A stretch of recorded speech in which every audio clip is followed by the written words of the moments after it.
Gundam Iron-Blooded Orphans is the best Gundam show in years. Granted, the standard has not been high as of late. Between toy commercial shows, bad spoof comedies, whatever the hell age was, and all accumulating in the ultimate Satan sperm, Gundam 00. Oh my god, just what a frickin' piece of garbage that show was. I mean, ugh. But the thing is that this series has successfully put Gundam back on top. It was one of the biggest animes of the winter season and last year's fall season, and for good reason. It's awesome!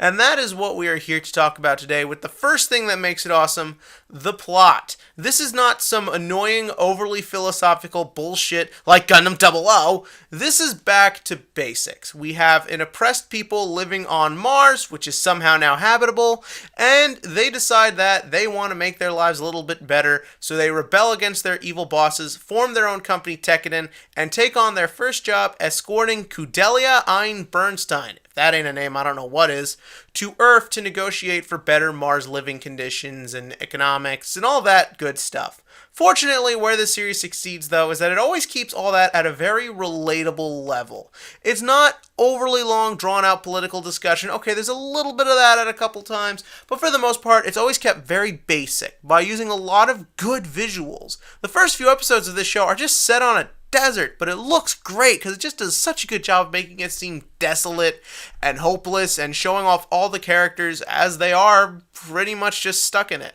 We have our lead protagonist, Mikazuki. Mikazuki is a very interesting character for the Gundam franchise. Gundam has been accused over the past couple years of having protagonists who just sort of serve as vehicles to move the plot forward. They just sort of get in their Gundams and just wreck shit. Mikazuki is a little bit different in that that is actually done intentionally. That's part of his character, is that he is someone who can just let himself be used and manipulated if he thinks it's going in a direction he can support.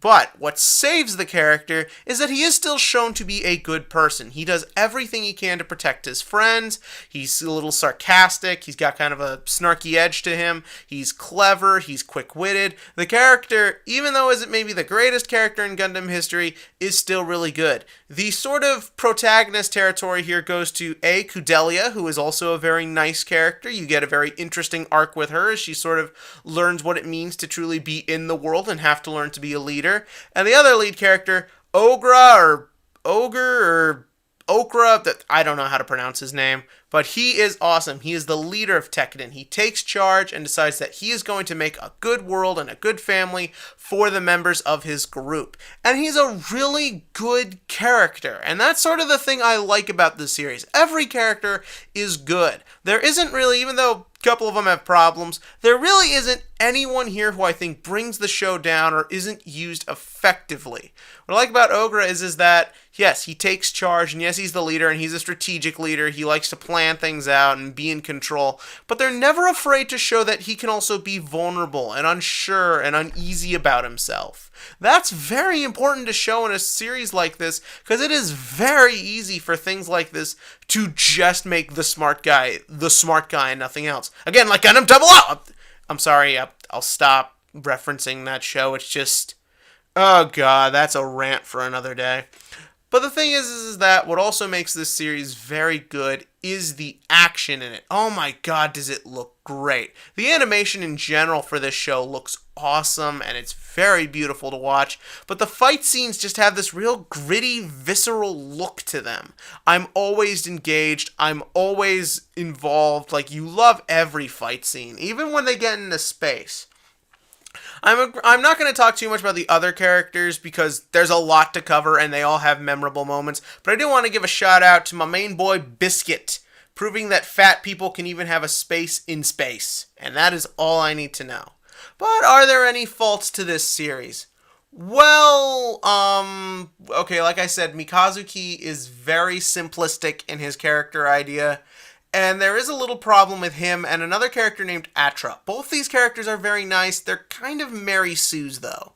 What I mean by that is pretty much Mikazuki can do anything and everything, and so can Atra, can do anything and everything perfectly. They don't need any time to learn. They're good at everything. They're, from the minute you see them, perfectly charismatic and perfectly functional around other people, if only to a certain point. And it does sort of wane on you because it's like when they get into space and he can just space fight. There's no like learning how to deal with no atmosphere or no gravity or being floating around and stuff. It's just, nope, I can just do this perfectly. No problem. But the thing is, that is more nitpicks than anything else. This series is intense. It's got a lot of emotion to it. You like everyone. There is political discussion, but it is handled very well. I loved every second of the show, and I can't wait for the second half to premiere this fall. I am saying you all gotta check this show out, sit back, have a lot of fun. It's action-packed, and it puts Gundam back on top of the action mecha franchise. It is just a great, awesome, intense show. I'd say go watch it, but if you're like most people, you already did. But what did you think? In the comment section below, give me your thoughts on Gundam Iron-Blooded Orphans, everything you liked about it, anything you didn't like, if you hated Gundam 00 as much as I did, and as always, click to like and click to subscribe, so maybe one day I'll review Gundam 00.